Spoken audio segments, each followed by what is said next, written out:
My name is Randy Collins. I'm a landscape architect with Beta Group and have been hired to work on the linear park project for the Friends of Canonchet Farm.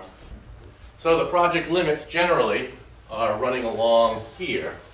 We've taken a look at also up into this zone as well as up in here and all the way to about there. And I'm going to talk about a couple of ideas for the intersection as well. So the goals of the project is to create better connectivity from the museum to the beach to the downtown to the pier. So the concept behind this is to try to create a trail system that makes that connectivity, and I'll try to point out the different connectivity elements to you on that. This particular option shows the trail system as it goes around the pond. Obviously this is the pond, here's the South Pavilion parking lot. And one of the things that this does is sort of a bigger vision that looks at how pedestrian mobility and safety can be enhanced. And what it does is basically take the intersection here and neck down that intersection. So for purposes of understanding, this is currently the curb line here. And there's the curb line there. What we're trying to do is to bring that intersection down to a more pedestrian scale without having a negative impact both on traffic flow and on emergency response vehicles. And I think that from our experience, these kinds of techniques, this neck down, this little bump out here, and bringing the curb line into the center of the road can go a long way in accomplishing that. What it does do is to help create a shorter crossing distance here, a little bit of a shorter crossing distance here and here as well.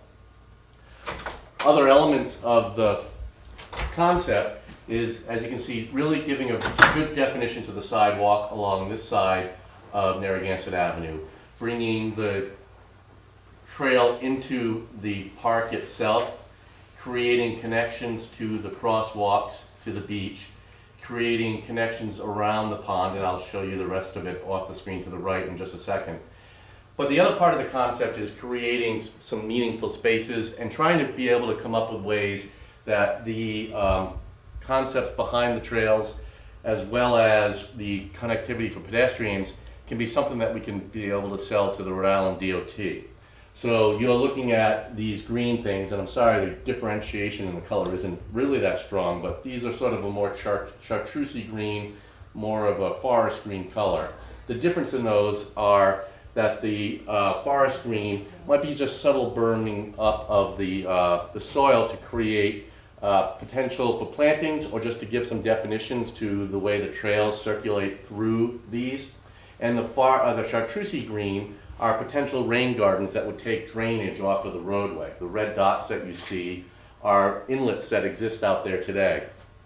Currently, a lot of these outlets just go directly into the pond. And there is no real significant treatment that they're providing to the stormwater before it gets into the pond itself. The Department of Transportation is under a consent decree from the EPA on treating and making water quality improvements to their stormwater system. I've checked with the DOT. They haven't got anything in this area of Narragansett Avenue and Beach Street, Ocean Road that is under design. But one idea is to go to them and in a very proactive way say, look, we understand that this is something that you're going to be looking at closely. We have some ideas that we could partner with you to be able to give you an opportunity to treat your, stormwater before it discharges into the pond, and also make some significant pedestrian connection improvements to the intersection, and be able to present that as a way of creating a partnership where there can be a win-win scenario. The win-win would be certainly some portions of the project as envisioned being constructed by the DOT at their cost. Other elements of this concept is a covered water, like a dock type of structure. This is the current osprey nest location right there. That is part of the connectivity, part of the interconnected aspects of the walkway. A larger pavilion, shade pavilion here, with the opportunity for these areas to be landscaped or maybe create a high point that gets people up a little higher than they currently can get up to under the current grades in the park, to be able to get some views over to the ocean and to create a sense of interest with plantings and the grading that allow this to become a spot that's inviting for people to want to be over there. Going further down, here's the South Pavilion. The continuation of that trail, so we were just looking at this end of, whoops, pushing wrong buttons. There's the end there, which is picking up right here. Some more rain gardens, gets a little narrower as the pond gets closer. But the concept would be to try to pick up even a drainage inlet here and bring it into a system so that we would be catching any of the stormwater that falls on the roadway and having the opportunity to treat it before it gets into the pond. But continuing the trail concept is having the, working with the connections here across the street, but then looking at, as you come into Ann Hoxie, a couple of areas where there are structures. We currently have one here, would be rebuilt, have another connection here, and then look at this becoming a shared use roadway that would be for obviously people going in and out of Ann Hoxie, parking at the beach, but as well as being that trailhead area for someday in the future, the bike path coming down and intersecting, being able to provide defined sidewalks along that edge, and just off this top of the graphic is an island area for the station for when people are coming in for the beach parking, but also to try to slow people down in those times of the year when it's not being actively used for beach parking. And then connect the sidewalks in to the larger trail system that's part of Canonchet Farm. Another idea is looking at, not just having the roadway, the sidewalk along the roadway, along the rest of the limits, and this goes all the way down to about the Dunes Club or so, but being able to look for opportunities to get people out and into the areas closer to the pond. So what this one envisions is a boardwalk structure. This is a pretty low area to a higher point here that gets you out and around to another boardwalk structure, and then a sidewalk that connects in to give a little sense of interest and a little bit of a different experience than one would get along the walking along the roadway. So I showed you this option before, thinking about how it may be received by the DOT and the fact that sometimes projects with the DOT take a little while longer to get going and developed into design and constructed, is maybe an interim option, or maybe this would ultimately be the option if DOT decided not to partner. And that would be looking at trying to create the same feeling, but not having that large neck down area. So really we're trying to create the same kind of feeling, but we're working within the context of the intersection geometry as it currently exists. So I wanted to make sure that we had that option in case we weren't met with great fanfare as we met with the Department of Transportation to tell them that we were going to solve some of their water quality issues along Ocean Road and Beach Street.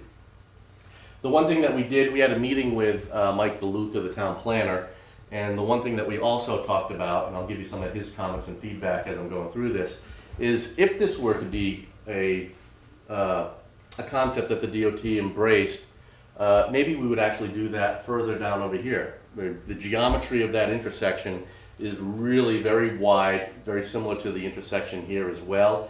And so if you're really thinking about the connectivity for pedestrians between the pier, going down to the tower, the park, and some other areas as you want to walk down along the wall, that intersection is pretty unfriendly for a pedestrian, much like this intersection is as well.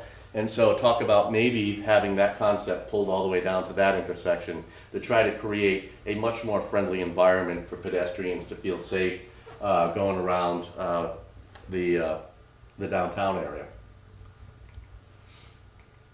So that would be what it would look like. Another thing that came out of a discussion point that came out of the meeting with Mike DeLuca was, wouldn't this be a fantastic place for some sort of sculptural element? Not necessarily from the same sort of sculptures that are being around the pier area, but being able to come up with those kind of interest points to be able to utilize some of these spaces to help give them some definition and a sense of interest, and the overall kind of sense of connection to the greater pier area. So this is what the area would look like if we were to draw it up as we did and not show any of the proposed improvements, as a way of being able to communicate the design. And this is what it could look like under the more aggressive option. If you look at where the parking spots start, and you can correct me if I'm going astray, but they start right around in here. This neck down could come and maybe come down and not go so far in that direction, but maybe here, and help to give definition to the parking, on-street parking, and maybe even eke out a few, because if you look at the curb line right here, this is where the curb line would be, which is currently out in the middle of the intersection. It gives us the opportunity, I think, to grab a little more real estate to add a parking space or two. And I'd rather show a more aggressive pedestrian-oriented plan before we start peeling back to add parking spaces. But to answer your question, I think it could be designed and not impact any parking and potentially maybe gain a parking space or two. So you can see one of the dock area here with a covering over it, what it could look like. And you can see the larger pavilion in the background. One of the things that, in looking at some of the photographs that have been provided to us, is maybe this starts to take on more of a character, architecturally speaking, that takes cues from the farm structures, whether or not it's the mansion itself, but really trying to tie visually the architecture of these two structures to that, so that in a way that it really can start to bring the feel of the farm out to Ocean Road and Beach Street and Narragansett Avenue, and give that sort of sense of connection that the trail project is trying to create to the larger pier area. I mean, if you were to go out there right now and put cones out there to define that curb as we're showing it, the traffic is, I'll put it this way, the geometry of the new curb line is such that it would be able to facilitate traffic flow as it exists today. It just is an overly wide intersection, a large radius to create that, it creates that. So it would not bottleneck it. I mean, it's also a signalized intersection, so you have control. So people in that area, generally speaking in the summer months, when there's a lot more traffic going through there, are more stop and go. In the off-season times, you get a little more free flow of traffic through there, and it should be able to work just fine in that manner as well. What it boils down to is when you accommodate a fire truck, a school bus, those types of vehicles, a car can easily navigate it if a fire truck can navigate the geometry of that curb. So moving on down, this is Ann Hoxie, continuing the feel of the path. We get sort of tight along this section of the roadway where there's not a lot of opportunity to weave in and out. It could, but one of the things that we're looking at is where we can provide some areas where we are trying to treat some of the stormwater similar to up at the intersection with Narragansett Avenue. And where we can swing out, be able to swing out, this is where Hurricane Sandy created a neat little sandy beach along the pond. And then going further down, looking at the same sort of concepts, where we can swing out and get the sidewalk away from the roadway, do that, and then also try to provide these areas of rain garden treatments. How aggressive those are can be discussed as we are, if we're successful with DOT, to be able to work with those to maybe make them a little more extensive, if at all possible, and create that sort of continuous feel of improved green space, water quality treatment, and pedestrian amenity that looks at how that all can work together along the corridor. And with that said, there's also opportunities to look at, if they were interested in a greater project, is really looking at the entire cross section of the roadway from about here all the way down to where Ocean Avenue comes off a beach, and look at maybe changing the overall geometry curb line to be able to create spaces not only for pedestrians and stormwater improvements, but maybe even making these areas a little safer for bicyclists that are using the corridor as well. So that's one thing that we want to keep our eye on as well as we move through the process. Because one of the things that we're also talking about is the connectivity of this project. The graphic sort of ended right about here, but really the intent would be to bring that sidewalk, a real formal sidewalk, up along this side and make a connection. So this side of the roadway would be connected as well. And then looking at the possibilities, you can see these dark lines. Can you see that? Yep. One of the things that we're going to explore as well is whether or not we can make a connection of the trail through this area. There's the pump station. This is a town right away. There's a small area of private property right there that we'd have to look at. But one of these days, probably when the leaves get off the trees, Alan and I are gonna take a hike out there and see what the potential is for making a connection around there. One of the things that I think is a good idea about that is people love to walk in loops. So if you can have a loop, and even bigger loop, it gives us, I think, a really good opportunity to make this become a really significant feature for the community, as well as what you're looking for as far as making a linear park along this side of Beach Street. And one of the things that we talked about, and it falls outside the limits of what this aerial shows, is the connection to the bike path up here and how it would work around here and then come back down through. I may not trace that exactly, but they're certainly going to be challenged with having to create a boardwalk structure way up here where the rail line corridor, the railroad corridor is, and getting it across some wetlands to be able to come to the northwestern side of the farm, to be able to connect into the system and come down through here. But that's their intent. And so the same thing with the little boardwalk structure that I showed over here. At some point as we move forward through the process, we're going to want to have a meeting with the folks at CRMC, talk about the concepts. Usually when you're talking about doing things like a boardwalk structure here that I showed in one of the renderings, that'll be a bit of a challenge with CRMC.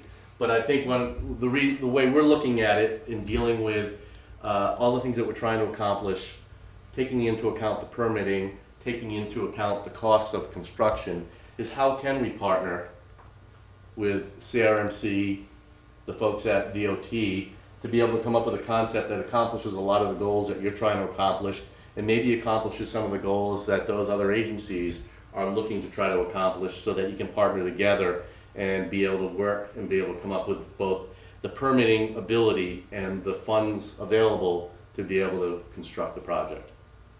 Would we get some points for looking into how we could create better drainage from the road into the ponds? Well, I think DOT would definitely be paying close attention to that.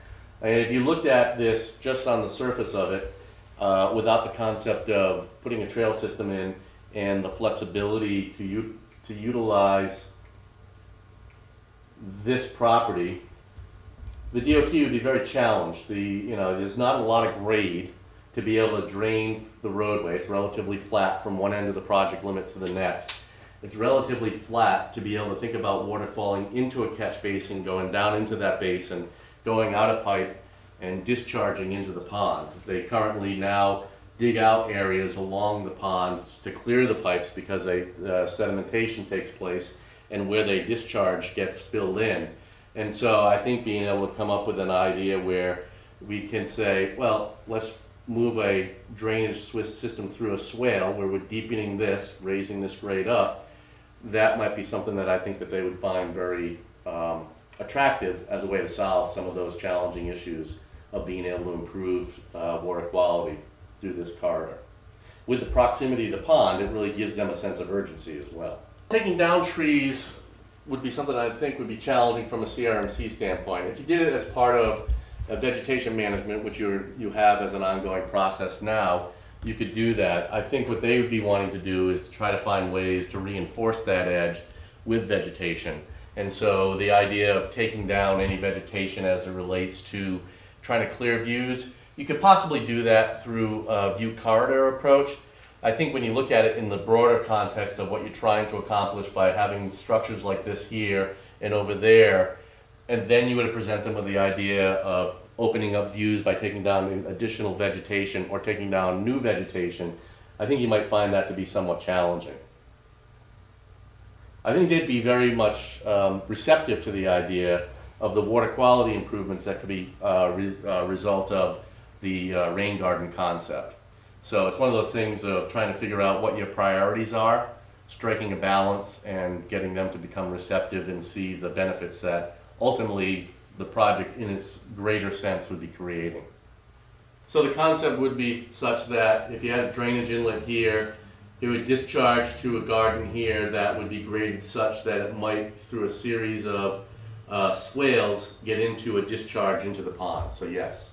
Okay, but currently there's underground drainage, right? There's pipes that run from here directly into the pond, correct? And would those be eliminated? Because it seems you wouldn't be able to dig a rain garden deep enough for the pipe to discharge into the rain. Well, it would be trying to replace that flow, if not in its entirety, the majority of it that currently goes into the pipe system. Yes. Okay, so that would become surface drainage. Yes. Okay, gotcha.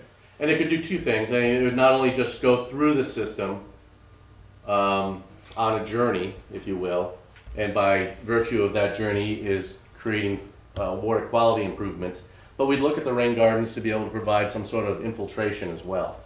So that way, when you start looking at, when you start doing the hard study and engineering to create this, and you look at like a 10-year storm event, how much water is actually coming into these, we'd have to be able to balance direct discharge through that system with some infiltration so we can deal with that volume of water. And in some cases, some storm events, like a hurricane, would certainly overtop all this. So that's a hard one to really think about how that's going to work, because it's not going to work. It's just everything's going to go into the pond as it has in previous storms. But heavy rainfalls, like I was hoping we were going to get this evening, would be able to go through that system, and in real heavy rain, where you maybe get a few inches of rain dropped in an hour or so, it might just go right through the system. You'd still get some benefits of stormwater, water quality improvements, but you'd get more of a direct flow into the ponds, which is still better than how it exists today. The low point of this rain garden to the path there could be a few feet difference. Yeah. And when you say bridge, I guess what I would say is you'd have a pipe. Okay. So, I mean, you could do a bridge. You could create a little more visual interest in the path system itself by creating a bridge. One of the things that could be really cool, in addition to some of the interpretive panels that you have out there now talking about wildlife, is you can start talking about rain gardens and stormwater in the larger system and create an educational aspect to it as well. Something that CRMC would be, I think, willing to entertain as part of the overall program. So, for instance, you may have a pipe that connects from here, this drainage inlet, into this rain garden. The water would flow, maybe come under the walkway here, connect through this one, maybe overland flow through this and here, and then eventually make its way, and then through another pipe discharge out where it currently discharges today. I think as it relates to the plantings, I purposefully said that these were mounded up areas, not mounded up planting areas, because I think that you're going to want to feel like you moved through something, but it can be subtle changes of the grade with some planting involved in that. But I'm not sure you want to gardenize these whole areas, because I think there's a certain, I think once people want to be over there, there's a certain value of maintaining a visual and a physical connection between the beach, the pier, and the path connections that sort of draw you through them. And so I think a careful balance needs to be made on what's planting and what's not planting, and then what the planting types are that would be used. I could see in some instances maybe planting something a little larger here, so that if you're standing here, you get the vegetation along the pond that's kind of high. Maybe you have some higher vegetation here. You see the walkway sort of going through that, but you don't see where the walkway continues, and that sort of draws you through the walkway system itself. So thinking about the planting, I think, would be a very important aspect to try to maintain that balance. There are some herbaceous plants that can get pretty tall. Joe Pyeweed will get, really tall. I think one of the balances in the rain garden is there's a certain volume that you're trying to be able to maintain there. So if you have a lot of woody vegetation that can get bigger and bigger over time, then that might not be the best thing. But you could also have the edges, and I'm not saying that we do this right here, but for example, is where you've got the transition from a rain garden to a berm. You might find that these areas are a good area for having some more of a woody vegetation. And you start to look at how the vegetation along the pond works, and you've got sort of the perimeter vegetation is that stuff that gets a little larger. So the plant palette, I would suggest, would take cues from what the natural environment would probably want to be. And certainly the vegetation in the rain garden itself has to be able to go from inundated with water to bone dry. A calculation of, what do we need physically to move the water through the system as it relates to some of the depths? What are the soil characteristics that we're going to have to allow for infiltration? A lot of those things are going to determine whether or not the plant material is going to be successful, whether it's more of a plant that can take an inundation to dry feet, or it needs to be wet all the time. And the goal would be of a rain garden is not to have really standing water for all that long. You either want the water to move through the system or infiltrate in. And that would be the way that this would be envisioned. If you get sand that's pushed through from a nor'easter over the top of the dunes here through the parking lot and fill those in, you're going to need to dig them out. If you look at this area right here, if you get something that was about 4 feet tall or so above the current grade that's out there, you'd have the ability, I think, to catch some views of the ocean even when there are cars in the parking lot. I mean, this is more from a graphic standpoint. It's certainly something that would want to have some careful consideration to look at what you need to have for the rain gardens and what these berms mean from the standpoint of giving a sense of definition to the space, so you can get some real interest in the way people experience their walking through that space. You can imagine if there was a little more native planting that got a little taller in there, you can get a real kind of sense of peacefulness in that spot. And if we couldn't do the boardwalks because CRMC weren't going to allow that, maybe this becomes just a worn footpath type of arrangement to get you out there. One of the things that happens along the edge here, and I don't know it line and verse, but generally speaking, different from over on Lake Canonchet, this sort of has more of a gradual transition out to that edge. So in doing that, you'd have probably a larger footprint of either some kind of raised structure, or you may be having the path down at grade in that area. And I think when you're going to CRMC, it's better to go for a big splash as opposed to a lot of little things. And just, at least in your presentation, justify it as part of a larger system and as part of a need that you've recognized. Like, it'd be great for you to say, we've noticed that a lot of people like to go over there and fish now, and we're providing that so that they're not eroding the slopes and the edges of the pond, and we're giving them a defined space to be able to do the fishing in a way that helps protect the edges elsewhere. I mean, if you were to put if a traffic engineer, most conservative traffic engineer, were to put templates on those intersections, they wouldn't come up probably to be exactly the way I did it, but you'd be changing the curb line in a way that moves it into the intersection. Those intersections are really wide. And they're extremely busy. But And the traffic flow, I mean, you can go to an urban condition that has tighter intersections that handles more traffic on a daily basis than what you have there, and it works fine. What it boils down to is, it's what you're accustomed to. It's how it functions today. I suppose everybody in this room drives through those intersections with some sort of regularity, and that's your habit and your custom of the way you do it today. And thinking about it being different and narrower. I'm not opposed to it. I'm just saying I deal with DOT all the time. I deal with DOT all the time as well. And like I said, a traffic engineer takes some templates out there on that intersection today, and even in the most conservative approach, there'd be changes to those radiuses that bring them down a little bit. We're suggesting something a little more challenging, but certainly not outside the realm of what the DOT has done in numerous places. It took us years just to get the handicap curb cuts done, on the north side of Boston Neck Road. So what we're doing is we're saying you have a consent decree to clean up your stormwater discharges. We're going to help you out because without our cooperation, you might be talking about maybe more costly ways of having to dealing with water quality improvements. We're going to partner with you. I think it'd be great to be able, and I think spatially there's enough room that this exists, is to add maybe a neck down in there just to be able to get the visibility of a waiting pedestrian about ready to enter into a crosswalk to get out a little bit beyond the curb line that the traffic is, so that, but still be protected on a sidewalk, and so that they're much more visible.